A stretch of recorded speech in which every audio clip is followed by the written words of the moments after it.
আসসালামু আলাইকুম রহমতুল্লাহ। আপনাদের সামনে নতুন একটা ভিডিও নিয়ে হাজির হলাম। তো দেখতেই পারতেছেন ওর এখানে অনেকগুলো ডিম দেওয়া হয়েছিল। গতকালকে চেক করছিলাম, 6টা ডিম বাকি ছিল। তো এই যে একটা মুরগি দেখতে পাচ্ছেন হাতে মারা গেছে। এটা হইলো কি আর কি, ওর যেটা বুঝতেছি ওর মার পায়ের তলে পইড়া আর কি মারা গেছে।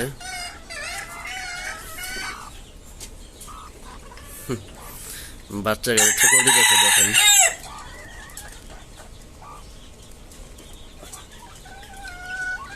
দেখছেন? যাই হোক, খারাপ লাগতেছে এটার জন্য। আরো কিছু ডিম বাকি আছে, আরো 4টা ডিম বাকি আছে ওর নিচে, মানে ফুটা বাকি আছে।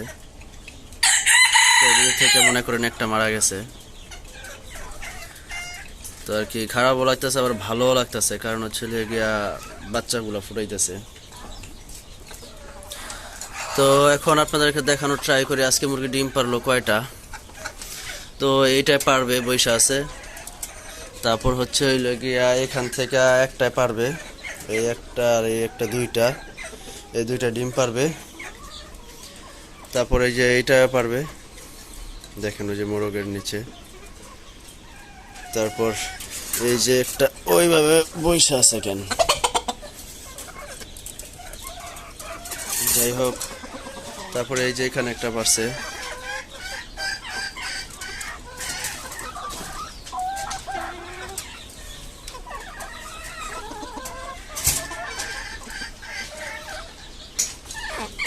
তারপর এই যে এখানে একটা পারছে দরবেশনি।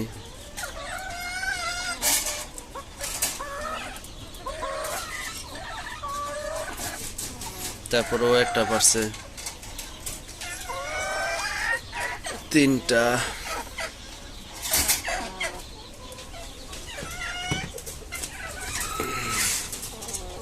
তারপরে এই যে ও একটা পারছে, আর এইখান থেকে একটা ডিম পারছিল।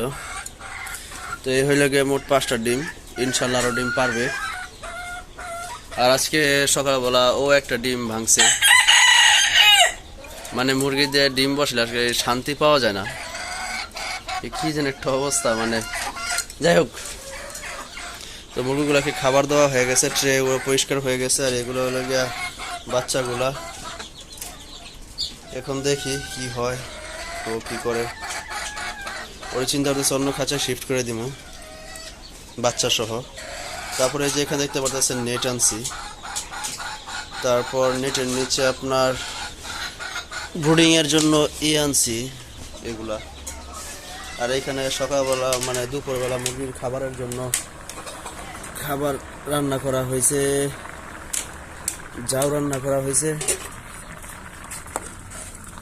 তো এক বেলা আর কি জাউ দেই, আর 2 বেলা লেয়ার লেয়ার 1 দেই।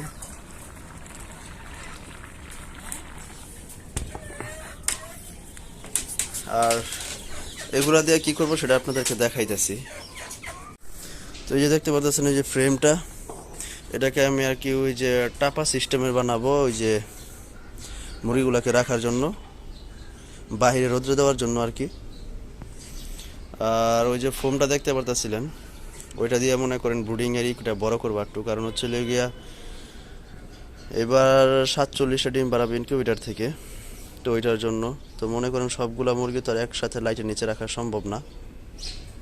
আর ওইগুলাকে আর কি ব্রুডিং এর থেকে বের করার সময় হয়ে গেছে, কিন্তু শীতকাল যেহেতু, তাই আর কি সম্ভব হচ্ছে না। তো মনে করেন এখন বুঝতেছি বড় বড় ব্রিডাররা কেন আপনার শীতের বেলা বাচ্চা ফুটায় না। তার কারণটা হচ্ছে হলো আপনার শীতের বেলা যদি আপনার বাচ্চাগুলো ফুটানো হয়, তা আপনার মনে করেন ওদেরকে রাত আর দিনের তো পার্থক্যটা বোঝান লাগে। তো না বুঝাইলে ওরা মনে করেন বড় হয়ে ডিমটা সঠিকভাবে পারে না, রাত আর দিনের তফাৎ বোঝে না।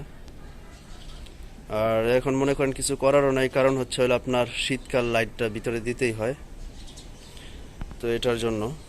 তো যাই হোক, ওটার ব্যাপার না, ওটার সমস্যার সমাধান হয়ে যাবে। তো এখন আর কি মনে করেন এটাকে জাস্ট 4 মুর্দা বেড়া দেবো, নিচ দেখালি শুধু থাকবে। আর এটাকে এভাবে উঠায় নিচে হলে রৌদ্রের ভিতরে বাচ্চাটা দেওয়া হবে। এই জন্য আর কি এটা বানানো।